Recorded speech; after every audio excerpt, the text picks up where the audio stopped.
So cũng mất gì về the fall of man. Nhớ đồ chung nó mà bây giờ bỏ cho cái thể của và chữ kia cho cái chữ muốn nhau rồi thọc chỉ cái theo lúc kia thế ở nó tộc bông lợn mà bây giờ cái ta là nhớ đồ trong ý Genesis chapter 1 and 2 trong ó mà bây bao hạt ya thọc chỉ cái mà và chữ này chỉ ta cho chua trả cho ya mà bố linh trong everything is perfect. 但是像侬呢，被有个就一下我早都先很，早都先很，所以啊，等明今年嘅的话，要一年的被给赔给工作，给有些给毛给做给些的价，给他所以啊，我哋给单朝就错都能要找路的对了，天你要撇着被找的话。 bên nhiên nung chi, bên nhiên nung chi, bởi vì do lò do tế ở chữ, cho nên thọc chỉ cái lò vậy nhé. So lúc nào, thua này bảo vào cái đó Genesis chữ sĩ trong bé, nhớ đó trong nó mà cũng bỏ ra cái to hay là để muốn phải on đủ là cái bé cả. Thân đủ bé cả lúc nào man's fall, nên bông chỉ là bông sống đông lò chỉ bông sống đông lò mình làm là chữ là mình bông rồi mình cả cái fall để bây giờ có xài nó đâu giả đâu mình bông cái bông một cái草đầu tiên bây giờ cỡ đó the next couple of weeks thì là the consequence of the fall nè nên nung cái cái bông đó rồi đến đó tôi khó nói là man fall cái sai trong cái ý một trong cái trò nè để của mình cho cái sai cái use một cái ý mà mình hay nói là tu na tu na na有一度往这一恰错呀这步我都只记我就是那天路都帮呀大家不只因这个你去唱那错呀真当我鸟好路吧那天狼 Did God really say that? Okay, let's stop right there. Dân nhông là sẽ ilum bề cho dân nhông là Lucifer. Nếu như tôi thì chữ của bạn chữ chỉ, cho cái thì chữ cái trong nhớ cho sống tôi trên chân, mà bạn chữ chỉ Lucifer dùng trở lửa tôi thì chữ của tí sĩ, dùng trở lửa tôi thì chữ của tí sĩ, và chữ mua cu mua tiền cái gì ở trong hàng là chỉ thiết trả được với tôi thơ để cho tí chữ, mỗi nơi mà nó xa cần dùng đi phát chữ, become like God, nhiều người còn dùng đi phát chữ.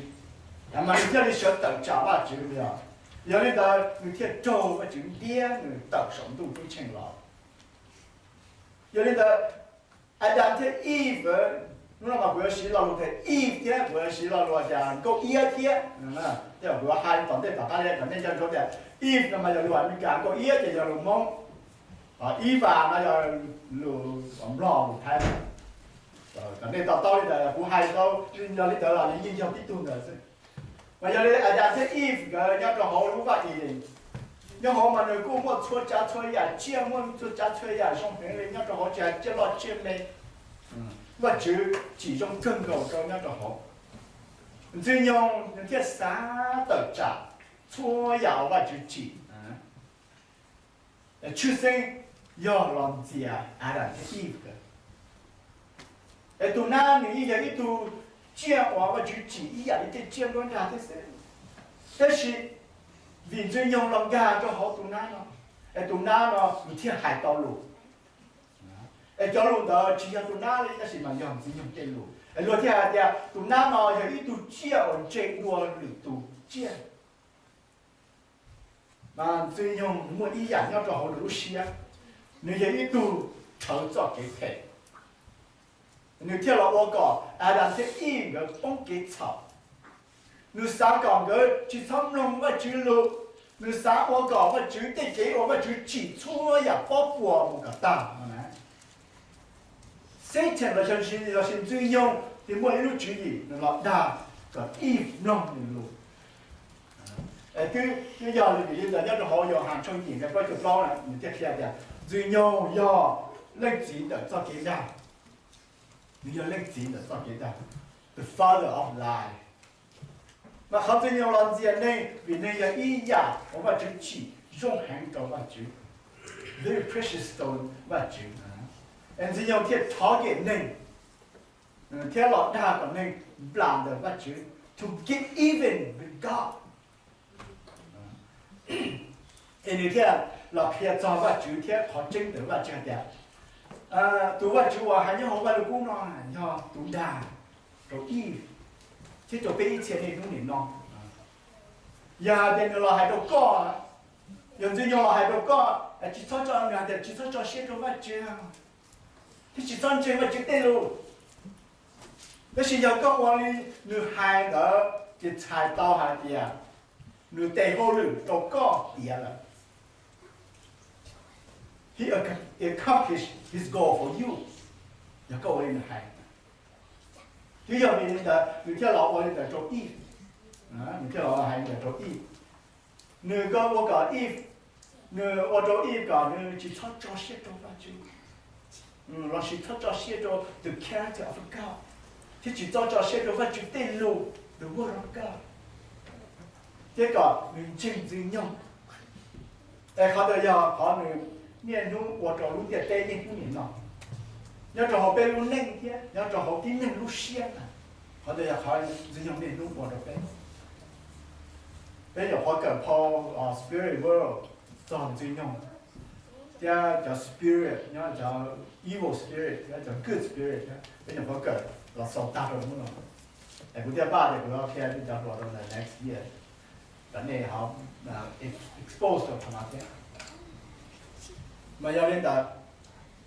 viên nhung lòng chi có ia thì hải chế lục chân có ia chân có ia cho họ người ta có ia tao lúc nên dùng mà nè nên rồi nè energy cho lục mong mua thì chỉ là hay là ít cái gì nhiều thì bây giờ này nó là chỉ cho lục mong mua lòng gì có ia còn có ia là bảo hiểm nên cho được tôi hai cháu mua lo là đây tập chuyển pha, em nuôi sĩ cháu luôn đấy, mà nuôi hai cho đây giả qua nuôi bao cha và chữ đâu có ý, em nuôi thiên nuôi hai đứa nuôi tụ bao dung cha và chữ, thiên nuôi bao dung và chữ dung cha đâu có ý, có ý chỉ tao bao giờ đi, em cho họ và chữ chỉ sao cả, có ý là bao giờ thọ thì có ý bao lợi thì chẳng chỉ có ý giờ tu sửa trong vật chữ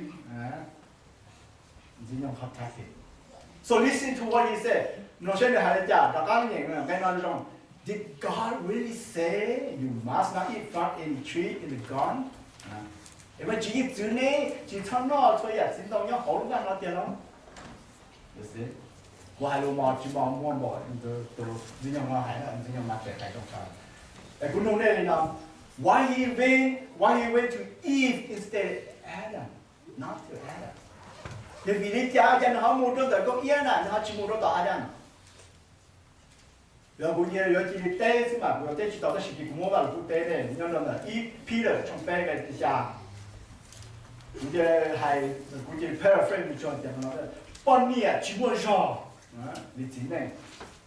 Mà nếu chủ sai tàu bọn nia ấy vậy chỉ bao nhiêu cả mua lưu xiang mà mua thế chỉ mua rong bảo lý gì women of sensitivity compassion and certain level of tenderness mà nè ấy vậy chỉ bao nhiêu là với tu cho là với tu warrior vậy chỉ bao nhiêu cả là với tu fighter là chỉ tu chiến đấu sĩตัวvậy chỉ bao nhiêu là một tí thái được tu là hay là protector là chỉ defender nè vậy chỉ bao nhiêu là giáo hội nó bao nhiêu要tu warrior tu要主动tí thái nữa to be defend thế giờ tụi tôi chủ động protect nên là chỉ sai cho nên là chỉ to care for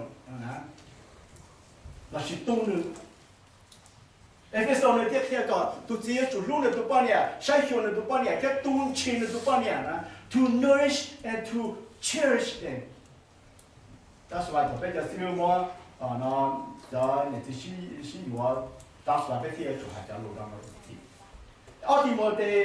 Timothy chắc đi trong ở siêu bảo lục kia thì chỉ cho tiền bao nhiêu我推掉那是天呢好本真但是今年要半年有足够要么可选有的么可选的那目前嘛你弄的不济 tụi chỉ là tụi thay cho tụi đi thái tụi quan niệm nên cho quan niệm nên cho lên nó thì nên phủ bắt chữ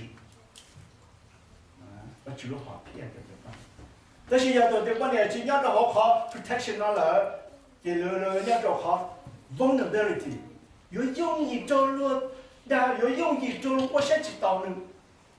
啊，但是今去半年了，我都巴适，讲了了，讲都知了，地台呢，去好着呢，啊，我谁说呢？现在就知了，有没有？这都没有，都得没有找饭吃。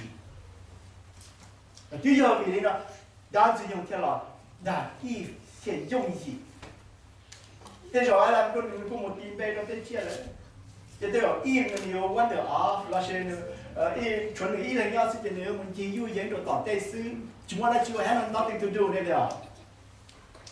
你还给就我就只能养到了，地台了，给永州这样，让你看。这不点电脑嘛，来人看的，楼幕上糟了啊，是吧？必须登了的。我看的楼幕上糟了，那今年都自己开了了。这里到了，我讲过，这容易走路不大，这样。头里都单这个容易走，叫半年，那叫半年，好过容易很。讲过半年，就我这里就容易得大，就样子了，今年都自己开了。我哋讲菜路呢，我去当么子呢？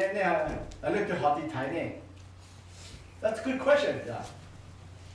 从你去当么子的 ，your father, your dad is the protector for you. 你要你都要地台呢，要你去么一类子，要从你都接入你，接入你对我想去当你老道呢。就要你的从你冇有子，你子啊，佢我你冇交接咗读包了，是交接咗你读子的，还没没做你接人的。侬拿不交不都在做高要做地台呢，叫路呢 ，take care 呢 ，nourish cherish 呢，不个大个是呢。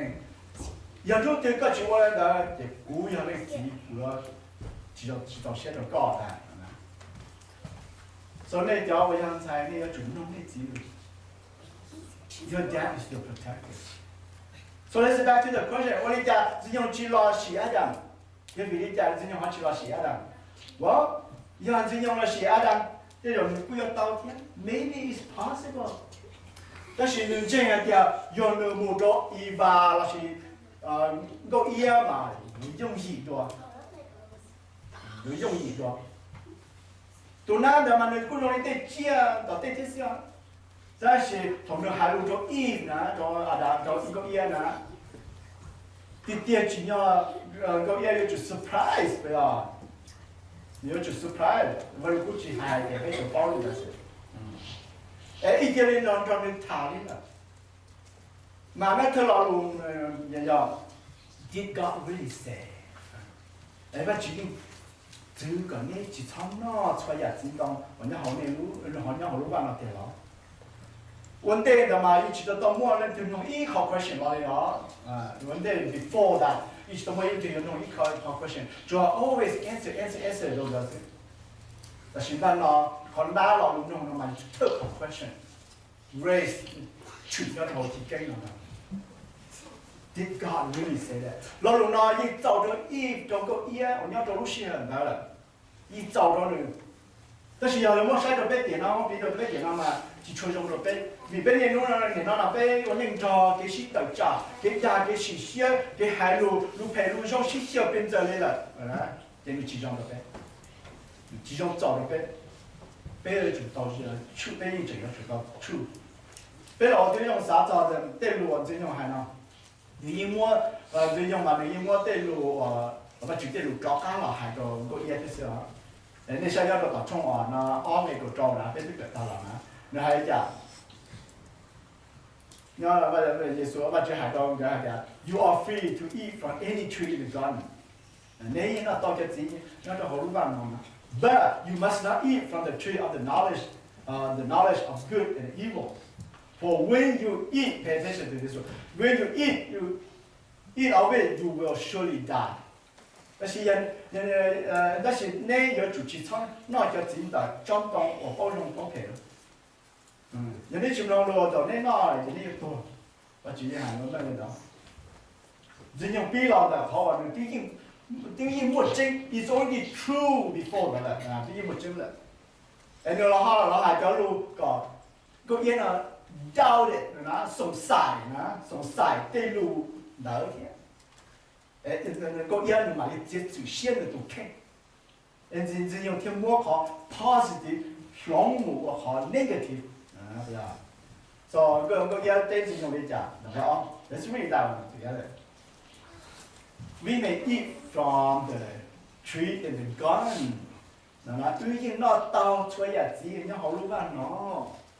Nhà mình nói là thầu nó mà rồi biết sai mà cô yên được做些好了，他读那的谈 doesn't matter what he is. 你读这这还路，doesn't matter. nó 也就了，做些了，他那谈 anyway. 但是你去帮人家，你他妈就一度那研究他，现在是孬的。你去帮人家，你打到谈到一度基础到帮上都老了，那就只用的时候，就不能get得了。头几头个一啥的，都哪车呀一度啥那么多人谈个了人生啊对吧？但是我家后来还做对我不就自己帮个孬的真当的。因為最後要穩住我落嚟種狗，我是只幫咁我幾要拼咧，我是只麼幾耐嘢咧，好咯，我哋攞嘅幾耐嘢咯，啲人都不曉得，我是問佢要唔要 enjoy life，當佢哋知。聽我講到 creature 啦，你看咗Adam Eve 他做的話，要啥個？Eva 呢，天狗呢 ，enjoy everything， enjoy freedom， 講種種狗，我落了一天，俾老三做很好講種的呢。杜娜嘛的，嘛的，杜娜嘛的一直還在路個兩個月了，有個俾點的老師就一度的我就還輪着有些地去反正的他，但是杜娜呢，就還在路中摸老母搞。呢度個有些，你講你這你那這門當掉好嘅，你很多路都塌，只能塌不能塌，來又係有路嚟浪到這人當你有些嘅。最後個一幫我主應我講個一幫就我主應主動嘅走，為做下照住落嚟整的咯。個人你去幫的，個人就人就塌，你去幫了都應咗了，但是呢？She's naive, immature, and she's innocent. 你懂我意思？所以你就知道幫他做，天女人知道到我吵到你哪里，但是背後了啥？我哋用啥嚟那天？個嘢嘛，你對幫天摸住你做好，你要 stop 到 Satan， 都是很好的天。你要 stop 讓這種人到了都是很難。都好的，個嘢你對幫我注重的。She's already know God very clear. 係點解主要注重一家？即係前樣個嘢要係到哪？你那係點？我接受咗路那。前樣個嘢就係到哪？你那點？故事包就高樓學啲咯。個一起包嘛，主要包就不包呢。我主要注重，我主想學語上，聽你我穿呀，個是細細，我主你牙齒的個啦，但細細的用兩隻一隻的語了啦。我哋有個就不做先啦。個好有呢段，個咯係嘅，我主持呀，我主持都都唔好把聽得住，係咪啊？You have evidence，咁我把聽得住，只要個嘢都要做弄到啱嘅，記住咗呢個。你弄到最用正式路主義那咯，係個背誦晒好用的物質，但是有人弄背嘅，個都唔背好，都話就對呢。cái tủ vật chuyện tủ dùng đi chả lúc đấy chờ nào mà mua cái yêu phê nó chỉ là tao mua gì cái lò gì xíu chỉ tao mua chơi là tao nè mua chơi là ít chỉ chơi là chỉ tao cho nên thì chơi cái chuyện không có thích cho nó nhưng mà chế mà cũng chuyện chơi nó chỉ chán đấy cho nên mua chơi là có 但是用還冇注意到呀啦嘛，係咪？只用係到呀，個送細不住，個兜不住，送細不住叫咩用？個只做些都不住啲路，然後個啲啲到最高了呢，才到下邊只用最後個跌了。He complete his work on you. 然後就個嘢就係點？個有咧啲個落學啲落。價格好多好睇咯，啲錢都拿到，啲錢係路咧，價格係路，呢種呢種，那有錢都傾到個嘢啊，人個嘢有包你，有注重一家。But anyway, she go on and said，有能力俾，最要去咗錢當好，老吧，啲錢攞先，我自己自己不攞咗錢，但將當嘅啲錢落是自不。có trong đông nè, giữ nó bây giờ to. Lucia, đó chỉ tao mua lên từ thôi đó là, there's no day, no one ever experienced that before. Lo lúc to nó mà, thế ở sĩ tao Lucia này đi nó thì, thằng đấy là, có chỉ muốn gì là sẽ ceasing to exist. Yang cái nó thì bây giờ chỉ bỏ là đi vào cho tê cho nên bao thế sự tê lúc đó mà chỉ cho chỉ khó nếu cho lúc mà nó tê chỉ cho chỉ khó chỉ very yeah it is very strong believer na tê khó na and tê chỉ cho chỉ khó thì chúng tôi trong sinh nhung cảm thấy sinh nhung sát chỉ thu trong lưỡi lý kia là dù tê khó mà tê rồi sinh nhung là ồ tao mới cho là theo nên cũng bao khó chơi đấy chả個嘢就路接抽啲，我話主要係種咗啦。比較比較你哋聽，我種個嘢呢，熟晒嘅先，教佢聽。你老公知學得明啦聽？Lucia 就俾住咗些大咗個主啦，就同大家嘅知得明啦，你知得明。比較個國唱咗嚟到，比較經營個就走路啦。bây giờ chỉ muốn bây giờ bắt chước, còn bây giờ đây bắt chước thì bây giờ mua草, vì nên là có嘢theo đi mua草vậy, chỉ nhờ có嘢bây giờ thì thái chúa nhà trong được bắt chước, she should be defend on God's goodness,但是呢，họ chỉ có lên ta, nếu chỉ gì lo lù đâu bắt chước lo lù sạp phơi, let's look at this one, nếu gì lo lù thì chỉ不講。She even add to the command of the word, or touch it. God didn't say that. But you hai lo đó. Nhưng mà sẽ cho đọc chapter 2 verse 17. But you teach hai lo có. Bây giờ bây giờ có ý nữa, tao lúc chỉ nó khó tin lo. Bây giờ bây giờ Adam nói là Adam hay đến đó. Chứ giờ Adam chỉ lo thì sắp có này còn có ý giá đấy được trong tông đó. Còn cũng chỉ hai người bây chỉ bỏ. Bây giờ anh chị muốn cho nó cái blog, nó整mỗi chỗ luôn nên tránh đi nó, nên nó cái blog này, you will not surely die. Nên chỉ tuổi cho đấy à, lúc xưa nó có yên nhau học thì là, where is she? Tại sao nó mà giờ bên ngoài sáng mà có yên lúc xưa là có yên lúc xưa sao thì nó to lại ta, giờ bên sáng. Ô giờ lô, mà chú kia có chân tiền nè, mà chú dài cũng bao giờ cái trong xe, mà chú chỉ có cũng một cái lò rèn à, mà chú trong cái thong hông là very strict, mà chú như chỉ khi cho cú nữa là nào, mà chú chỉ dành tiền làm sao, giờ nên đó, mà chú chỉ要注重个嘢啥地方做了咯，因为 she's not speaking out loud，但是嘛你定的好买。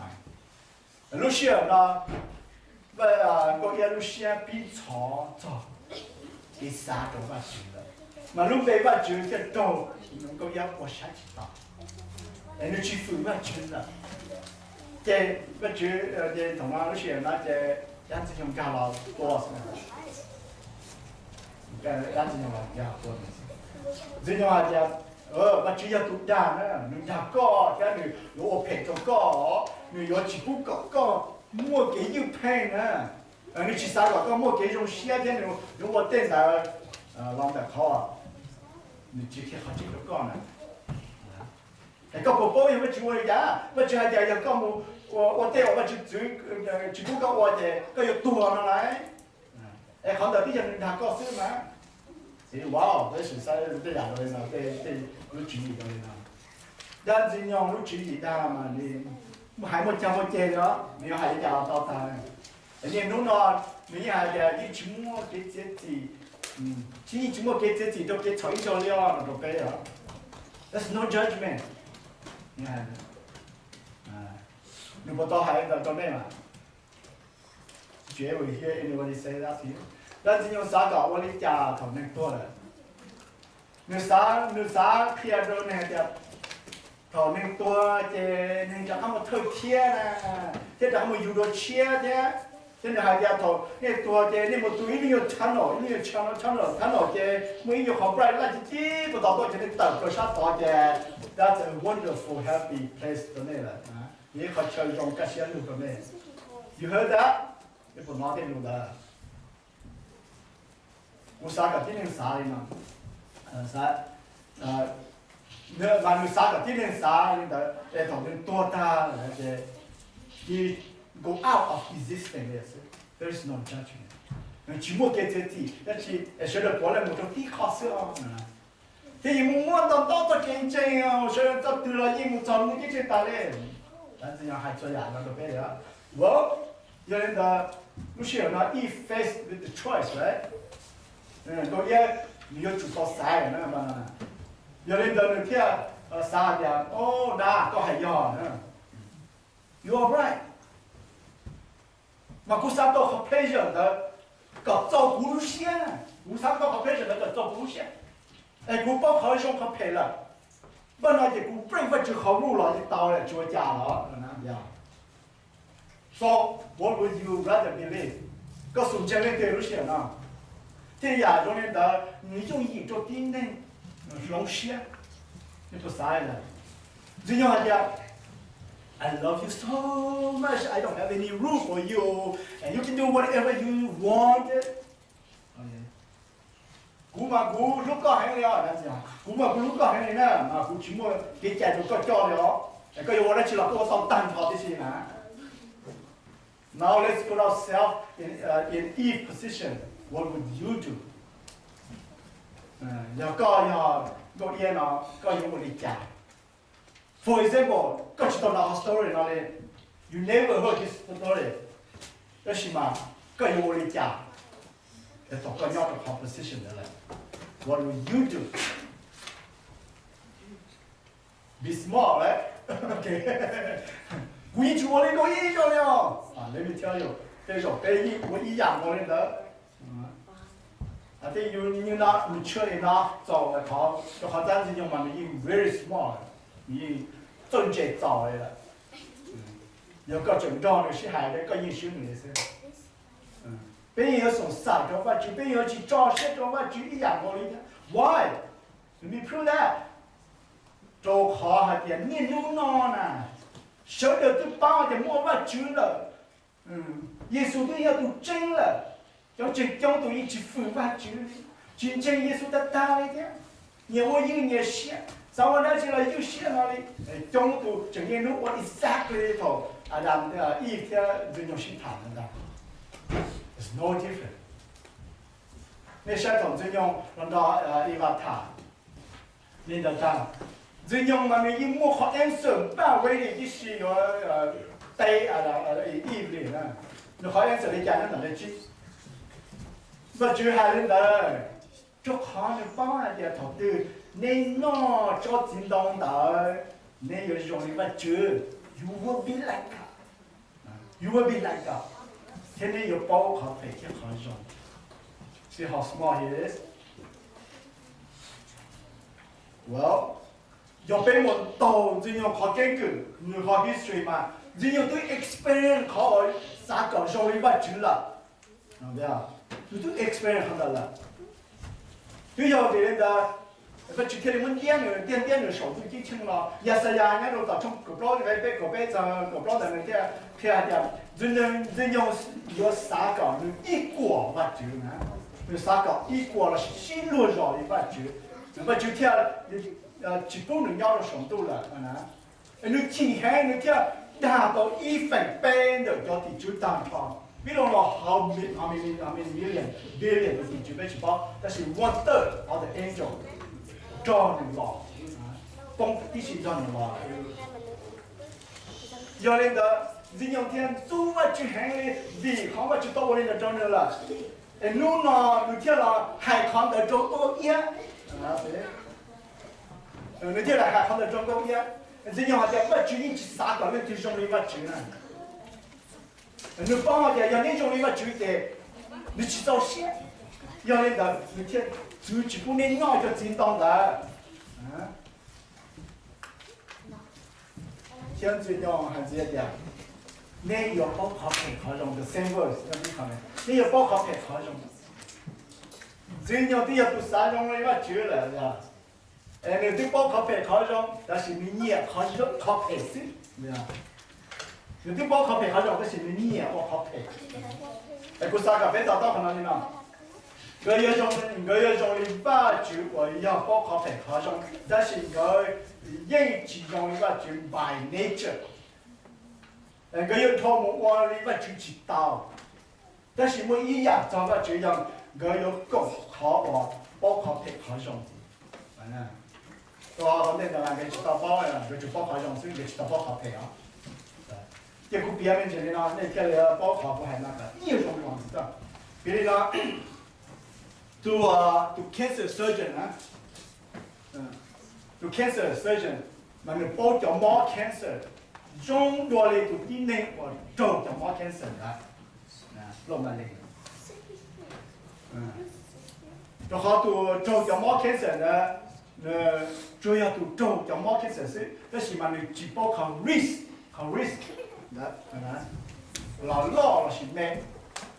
你只报早才看的，主要都 cancer surgeon， 做 cancer 那个 surgeon 啊，他要都报，或者叫 cancer 的没本事要找到能找些，那个，另外就那种也有 cancer surgeon 的。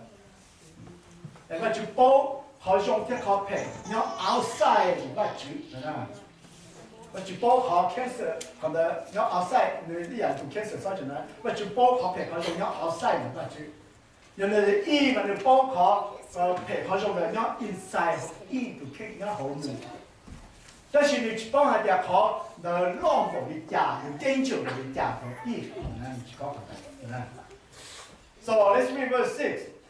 都帮你啊，帮人家，中东的中高天的自满自家个里，只要你的生日啥的，我的自当的嘛，只有我让你我注意一天，因为这节带我带知道孬，我让你不知道天。唐高一啊，你帮人家对着有我真理男孩了，天，这个数我的男孩，你数我的男孩，你去搞你把去害了。也同了那对路天要路真走路过夜了说，我注意点路去的，我注意路大了。过夜路好么？这山路都叫近的嘛，我家有送狗落里的多，我当时贴那个这呢，要到别家之中有么样就要洗个先呢，嘛养到一种插吹呀，那个路那里呢，就没养就要别到养那里啊，要到对干子要么养都要洗个先，所以看到用很重个眼泪了 ，good to the eyes， 你呢？你干了乱，都个也听不带见嘛，对呀。别点了嘛，要么在亚洲人得了洗别洗的，我的乖的是 ，that is the best。也有 compare 到那个亚跟用恰出亚这些，用恰个不帮脸，用恰个肚子，用恰个真的这些就搞来了。That's why 呢，对你去发现这好多么个好在亚洲人用的。那里呢 ，Does she really know good and evil？ 你不帮他配合用这些 ？Well， 要不然我写了的，你都帮他用了，够眼里帮他用了，那达到我讲你，我陪他，要领导他，你拿到，那你看帮他配合。เขานอกแค่ต่อเดียวมีโป๊ะเขาเพย์ลองแบบเขาใน experience ใน experience นอกเกี่ยเทียมหนักโป๊ะเจงเดียวเรารู้ได้ experience ในโป๊ะมา我见到了是吧？我见到了你包住，但碰下一直喺落落嘅，就到把啲大些精氣嗰啲邊，但是有冇係叫做低啲啲啊？我哋個冇不見低嘅，就咁樣哦，低嘛，你落掉，天用點着掉，係啊？但是嗰啲只見低咪咁就哦，我哋咁弄啦，咁低嘛，又唔知住位嘛，就啲住啦。唔做你哋碰係落嚟嘛，咪變咗咁多嘢。So was there evil in the fruit? 不要给朋友就好做子女，不要给朋友做子女。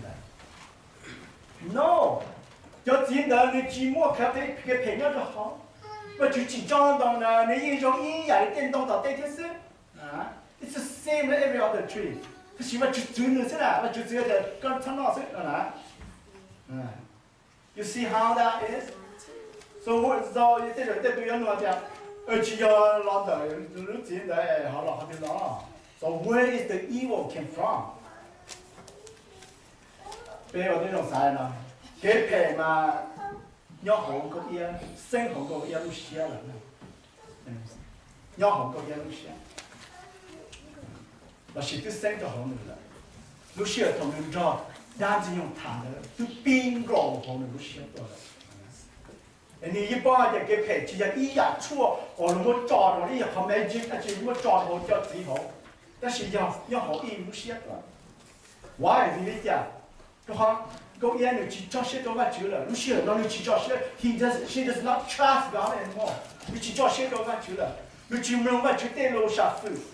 你找我去介入些呢？你真正的我就要读我就用了，你包下的我就真正的这啥我陪着你了是，有些人，有的叫朋友带亚洲人呢，怎样呢？你一直样怎样带路大呗？